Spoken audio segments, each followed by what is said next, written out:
NBA All-Star Weekend, and I don't have a good, bad, or fugly. I have all fugly, all NBA. I'm gonna call it right now. I watched the entire All-Star Weekend, and I did this. Wow. All weekend. The dunk contest. The three-point contest.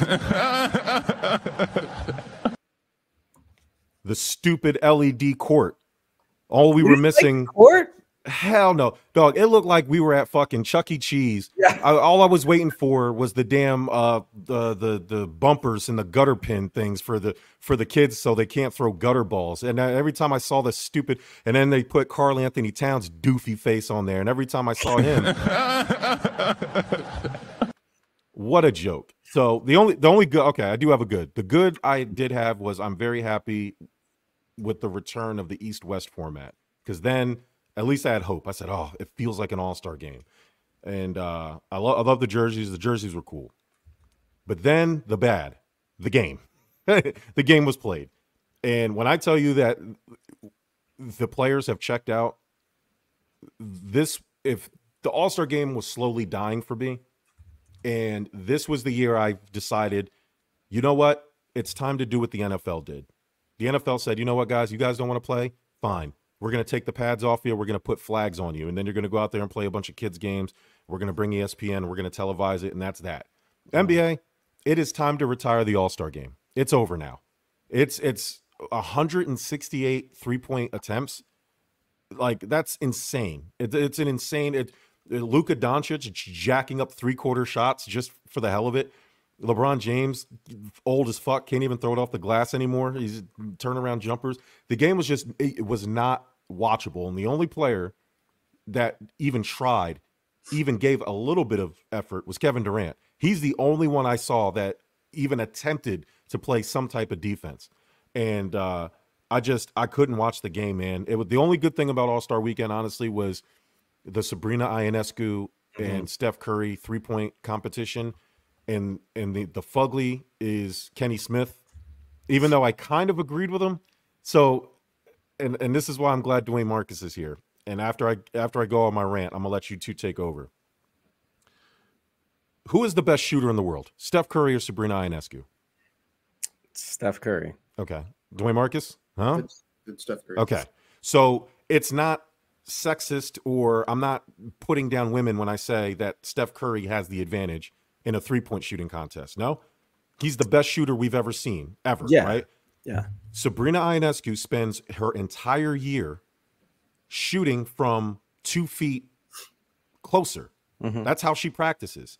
I get that she wanted to shoot from the men's three-point line, but if you wanted a more fair competition, Steph Curry, to me, should have shot from the WNBA three-pointer, because Steph Curry's mid-range percentage isn't really that great compared. You know, when you think about him and his shooting ability with his three-point percentage, it would have been more fair. And I know it sounds crazy to say it because she only lost by 3, and the 26 she would have gotten would have, I guess, tied Dame Lillard because he won the competition with 26. But what Kenny Smith was saying, essentially, just he was saying it poorly, was she would have won if she shot it from where she was more comfortable. You know, the fact that she got 26 is obviously an achievement, but she would have been a lot better off if she shot from where she normally is accustomed to shooting from. And when I heard him say that, that's what I took from it. And then I saw the Twitter reaction, and I said, whoa, buddy. That's not what I got from it. But maybe that's just my like weird brain kind of understanding what he was trying to say. And so I'm glad that Dwayne Marcus is here, and I want him to educate me on that a little bit. Kenny spent most of Sabrina's shooting praising Sabrina and being like happy for Sabrina and excited about the thing. So for me to go from like being excited, praising Sabrina, and then like not even a beat after like not even a good 5 seconds, maybe even 2. Kenny Smith goes, oh yeah, well, Sabrina shot from the WNBA line, she would have won. Now, Jeremy, I get your point. But when I've got 4 men in the three-point contest who all scored 26, and then the winner of the three-point contest also scored 26, to turn around 20 minutes later and then say Sabrina would have been better off shooting from the WNBA line, to me is a slap in the face. Because let's say she does shoot from the WNBA line and she wins. There are still, and this is the same reason why I feel the way I do about lowering rims, there are people who just don't care about women's basketball. There are people who just hate women's basketball no matter what. And if Sabrina shoots from the WNBA line and she hits all of her shots, let's say, you know, the first thing they would say, which she's done before, right? She's done before. But you know what they would say? Oh, well, she shot from the WNBA line. It wasn't fair, right? So this was one of those rare situations where going into it, it should have been a win-win. It was a win for Sabrina. Obviously, this is what she wanted to do. It's a win for Steph. This is what he wanted to do, right? It's also a win for the NBA Allstar weekend, which is something that no one wants to talk about because NBA Allstar weekend has sucked for years. It sucked for years. And if you look at the ratings of Saturday night, the best 15 minutes of Saturday night was Steph versus Sabrina, right? Whether it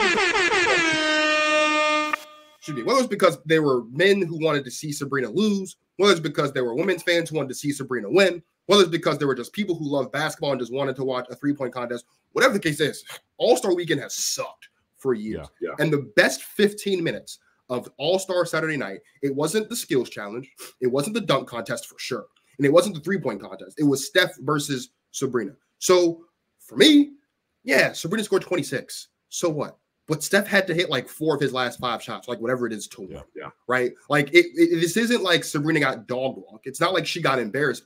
She scored 26. 26 from the NBA line, which if you watch Sabrina play in games, she shoots a lot of her shots from 2 feet behind the WNBA line anyway. So it's not like she's not used to shooting there. She also made this decision, which means that she was practicing from the NBA line. So for me, it was less about Kenny saying that she should have shot from there. It was a combination of all of it. It was the fact that Dame won with 26, Kat had 26, Trey had 26, Halliburton had 26, Dame won with 26, and Sabrina didn't get dog walked. She lost by 3. Right, like it's not, she didn't get embarrassed. I think it was great. And when you compile onto the fact that of any 15-minute segment All-Star Saturday night, that 3-point contest between Steph and Sabrina was the most watched. I don't care that she shot from the NBA line because she scored 26 and she very easily could have won. Now, I'm super excited for next year because next year we're going to get some type of team up with this, which I think is going to be great. And I actually wanted this going in. I definitely didn't want to see this be like a one-and-done thing because this is definitely something that I think Sabrina would love to do. Steph will love to do. And I said, man, honestly, we should do this every year and keep it simple. The winner of the men's 3-point contest should go against the winner of the women's 3-point contest every year. I think that would be cool. And I think this should be the format. I think, and Martin and I say this all the time, basketball is basketball. There's a lot of elite talent in women's basketball on all the levels, from elementary to middle to high to college to the WNBA. Not even allowing, but advocating for, supporting, and protecting that image of a men versus women 3-point contest. Yeah, it's like the cliche battle of the sexes thing, but it's really cool though. Like it's super cool because it's just shooting. And as long as you can shoot, you have a chance, whether you're a man or woman. I know I went super far with that, but Kenny Smith's thing bothered me so much. And again, it was the most watched segment of the entire weekend, actually. Well, I'm going to let Bert get in here. But before I do, shout out to Mike Hughes, the shy kid. Comes in on the Divide all the time, friend of the network. Mike, I'm actually going to hit you up because I want to talk to you about the Chicago Bears possibly this week. But he says, give me Splash Brothers versus Splash Sisters in 2025. And when I said the Splash Sisters, I immediately thought of this. Caitlin Clark, the old face of the WNBA, Sabrina Ionescu, with the new face, even though she's not in the WNBA yet, and Caitlin Clark versus Steph and Clay. See, so the problem with that is Clay is washed now.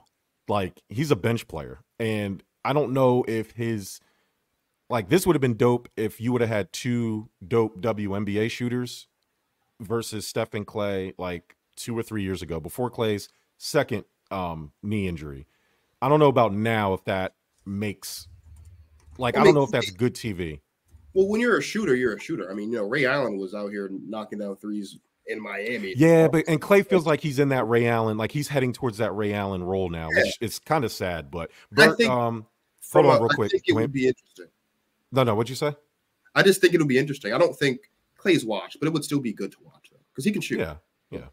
Mike says, I feel like it was a year early. Gotta love Lady Mamba, but Clark versus Curry to me would have. See, I don't know. Is Caitlin Clark known as a sharpshooter? I think Sabrina has proven, especially in the WNBA level, that she's a sharpshooter. She went perfect from the 3-point contest in the So Caitlin Clark's probably a better overall baller. I guess if you wanted to say something like that, but I don't know if I don't know if like I would put her in that Steph, Clay, Sabrina like sharpshooter. But Bert, go ahead. You didn't get a chance to kind of weigh in.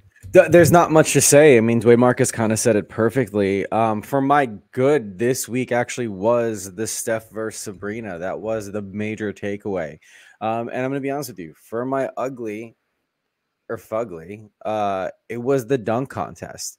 And I think it's just me seeing the same old stuff and not necessarily being overly impressed. I don't know. I used to watch this as a kid and be like, this is insane. Now, granted, for everybody listening, no, I can't do any of that. I can't dunk. I can't do like jumping over two people stacked on top of each other.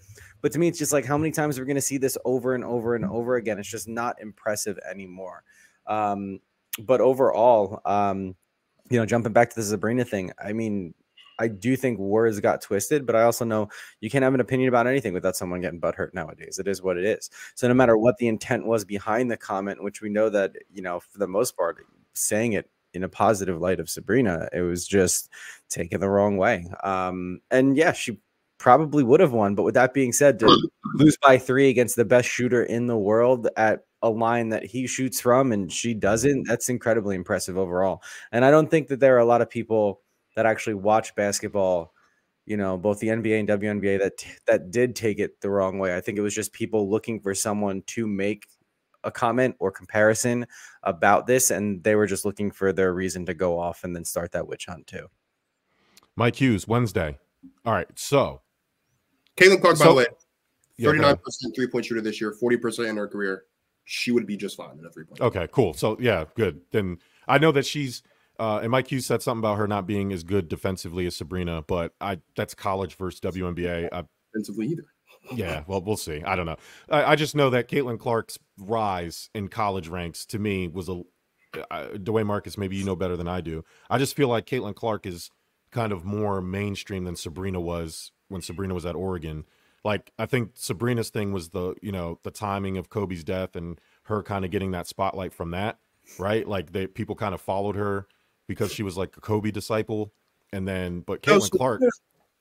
Sabrina was Oregon at the time. So Oregon in the COVID year was the best team in the country. They would have won the national championship if it weren't for COVID. So Sabrina, the difference between Sabrina and Caitlin Clark is Sabrina was just as was just as prolific, was just as good of a basketball player. I think the difference though is that Caitlin Clark kind of filled, and this is just my personal opinion. Other people might have a different opinion, but I think Caitlin Clark's ascension was kind of perfect because it matched up with a time when Paige Beckers, who plays at UConn, was getting hurt. Like she was hurt like each of the last 2 seasons.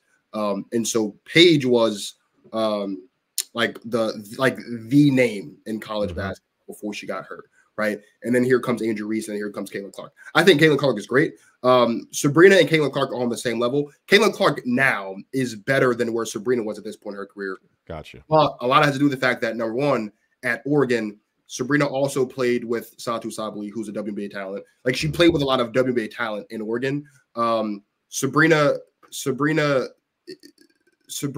was not like as big of a box office attraction as Caitlin Clark is. Yeah, maybe that's what it is. Like I feel like Caitlin's more. So I'm not going to say marketable, but like the way she's presented seems bigger than the game, right? Like I don't feel like I ever felt that with Sabrina. Like I always felt like they marketed Sabrina as a really good college basketball player, they're making Caitlin, and she was. But I'm saying like they appropriately marketed her as such. Caitlin Clark feels different as a casual basketball women's basketball watcher. She's exciting, and that's Martin just correct me there. Maybe she wasn't as prolific, but Sabrina was a prolific basketball player. Gotcha. Not necessarily the level of Caitlin Clark, but I think the comparisons are valid.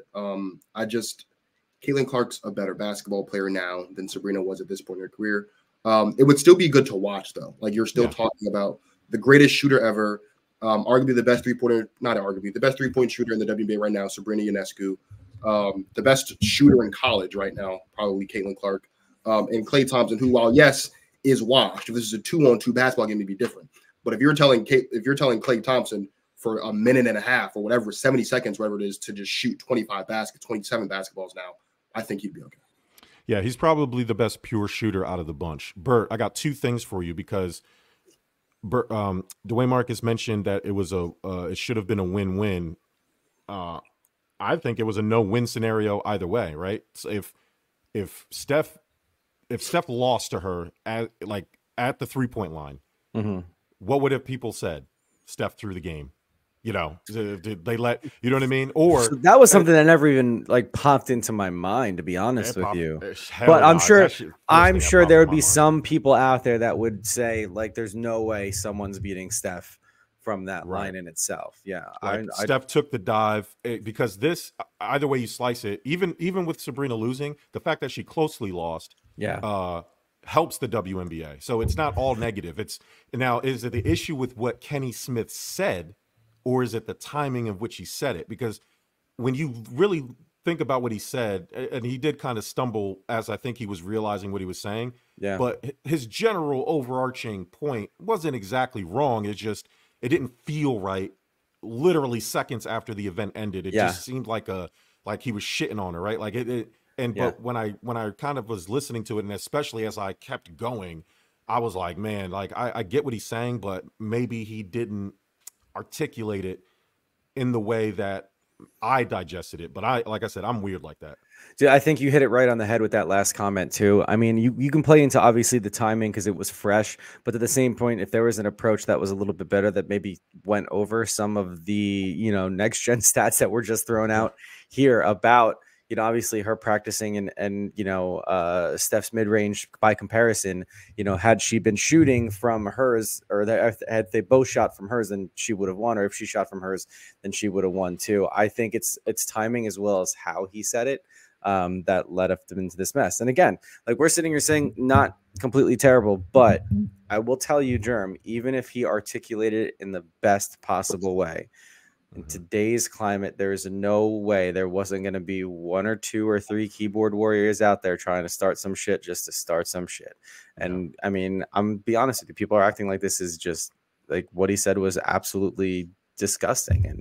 And it wasn't. It was just, it was a point that he was making. It was no shade thrown in any single direction whatsoever. But here we are. Yeah.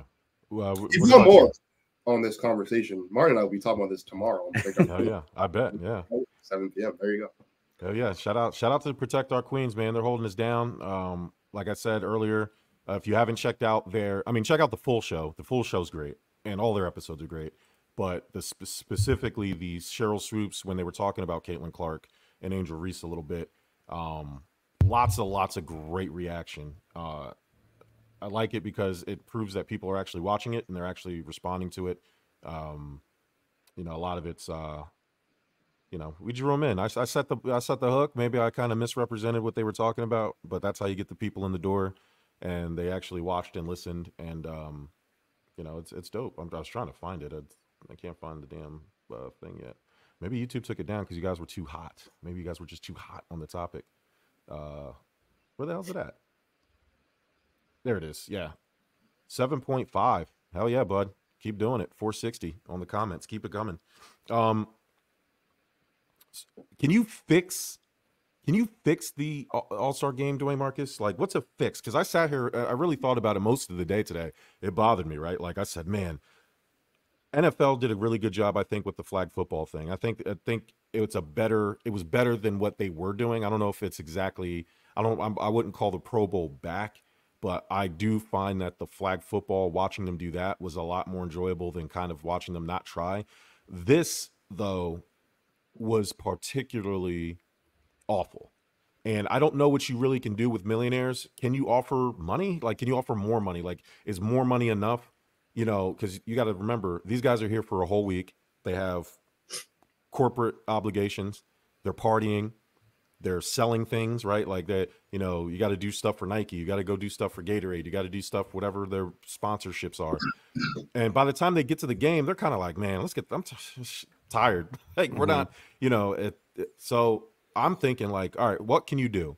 And I kind of thought about the NFL route, or even more incorporation with the WNBA. I would love to see if you have a sister city, like if you like, obviously like LA, right, has the Sparks, Chicago has the Sky, you know, teams that have both major teams, and then you do the rest based on geography. But you kind of make a mixed match, split it up into like 4 to 6 teams, and do like little mini tournaments, like Big Three style, or maybe like little half court. You know, you get 2 games going, multiple cameras, you can, you know, kind of watch the action and run like a little mini tournament. I think that would be more fun than watching, you know, Luka Doncic launch 3-quarter length shots and guys just not playing defense and, you know, just kind of making a joke and wasting everybody's time. What do you guys think about that? Or what would you do to fix the game? That was my loose, like, they need to do something like Pro Bowl where they kind of like take the real game out of it and try to make like a mini game or something like that. Yeah, I mean, I'd like to see a different format, right? Like, or even just like different atmosphere, even if it was like some sort of like street ball tournament, like just taking them outside of like their normal, like thinking of how the NFL did it with flag football, like taking it outside a little bit, or go the complete opposite direction. Do nothing related to the actual game. Do some skill stuff and then have them do weird shit like a softball tournament. I don't know. Yeah. I just think both of which are just not, I mean, if they're this unenthused about playing the game that they love for an All-Star weekend, and I think it is because, you know, Jeremy said it, like, by the time they're done promoing and going through everything, they're kind of exhausted. For some, this is a week break for them. These are the individuals that showed up. You know, it used to be an honor to be selected as an all-star, and people were pumped about it. I'm sure some of them are. But, I mean, we've seen it for the NFL. We've seen it in hockey now, too. Players are just unenthused about actually going. And it's tough for the league to put out a good product when you have athletes that just don't even want to be there.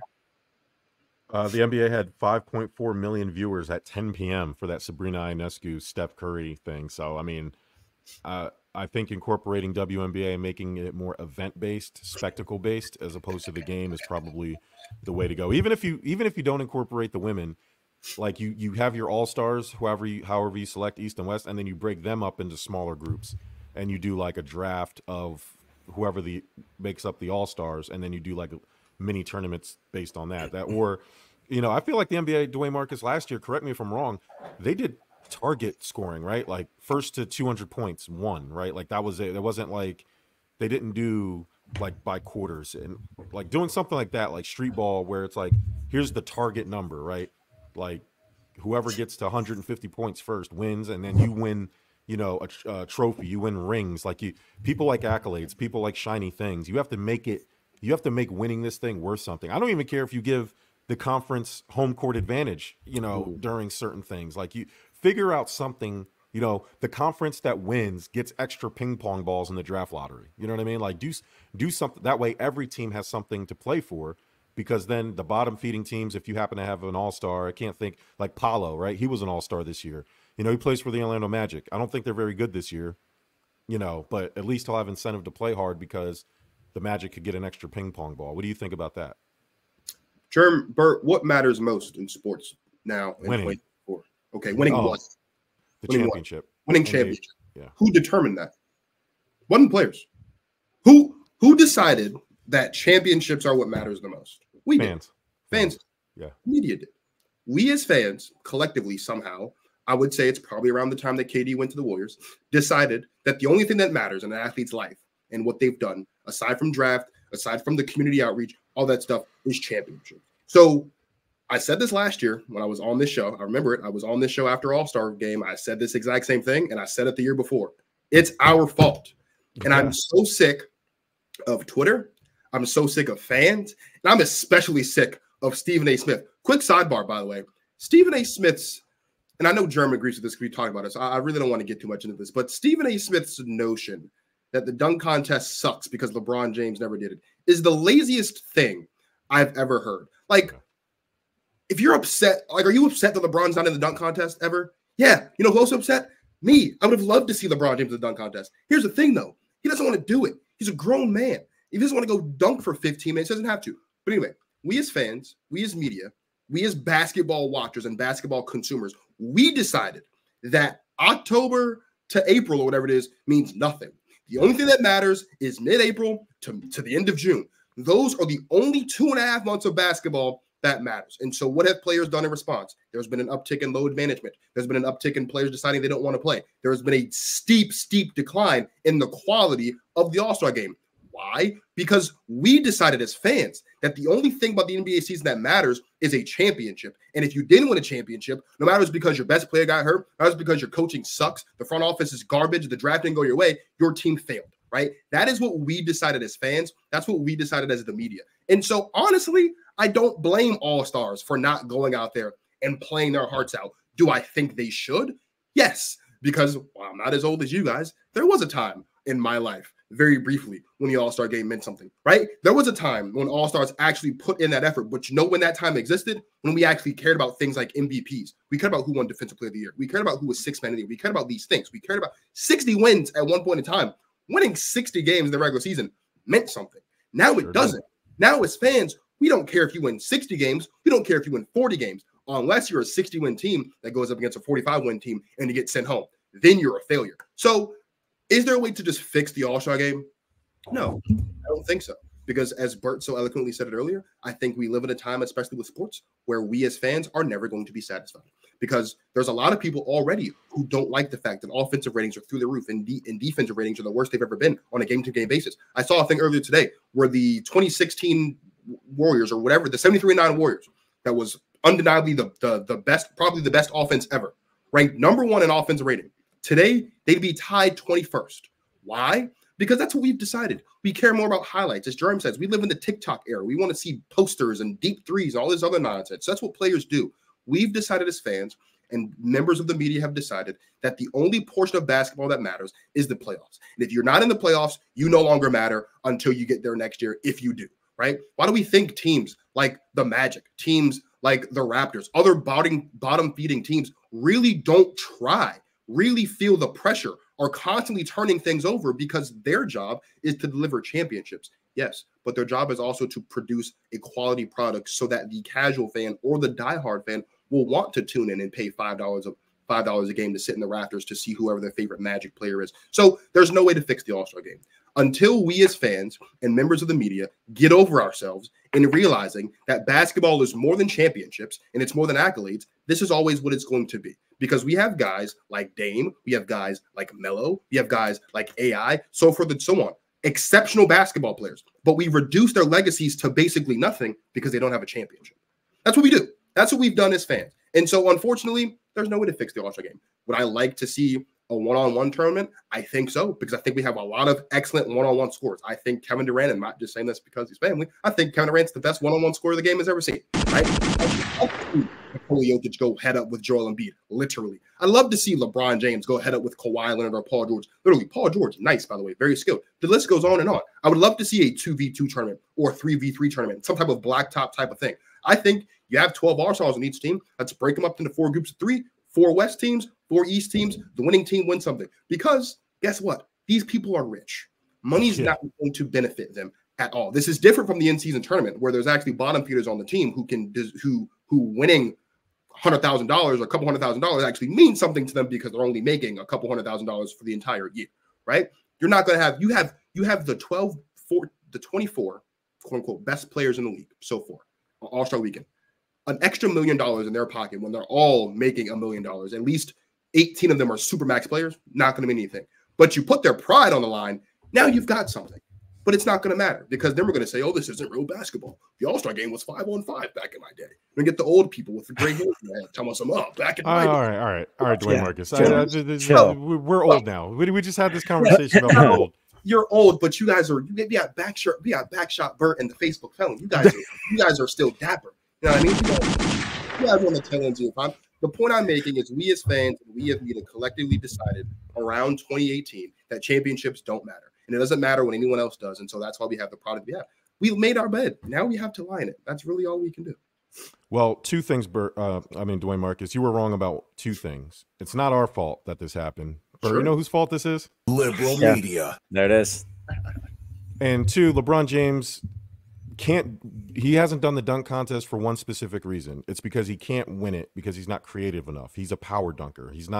I agree. He's not artistic enough. But yeah, All-Star weekend was I do think because it's LeBron James, they would give him they would have given him one if he was in it, right? I do think because it's LeBron, they would have given him one. But no, I agree. LeBron James is not a flashy dunker. And honestly, I think that it shouldn't be a decision about who wants to do it. I think that's the problem too with the dunk contest.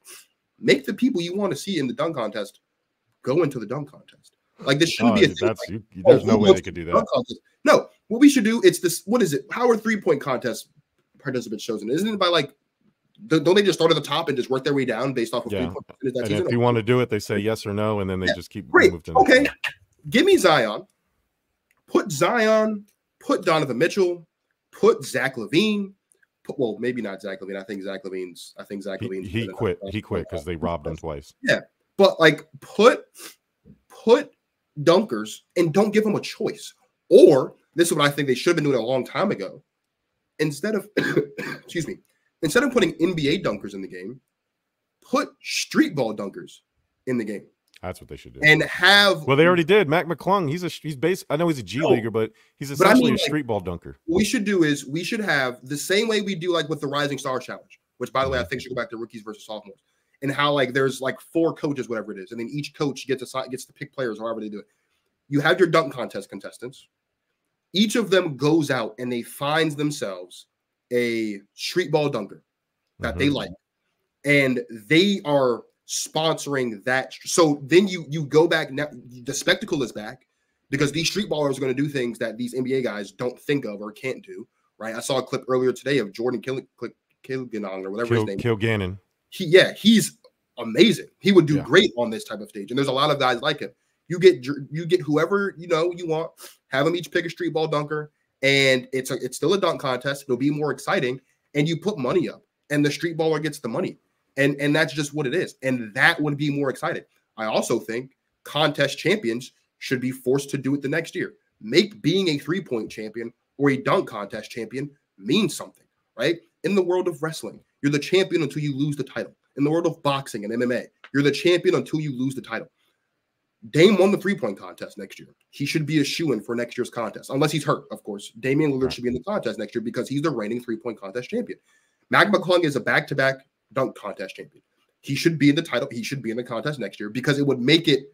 Now you actually have champions. It's not just somebody to beat. Yeah, it's not just one guy winning one thing one night. It's actually, it means something. I'm the champ. You guys have to knock me off. I think that also would help. But I mean, as far as the All-Star game itself, next year both teams are going to score 200. Yeah. If there's a game next year, both teams are scoring 200.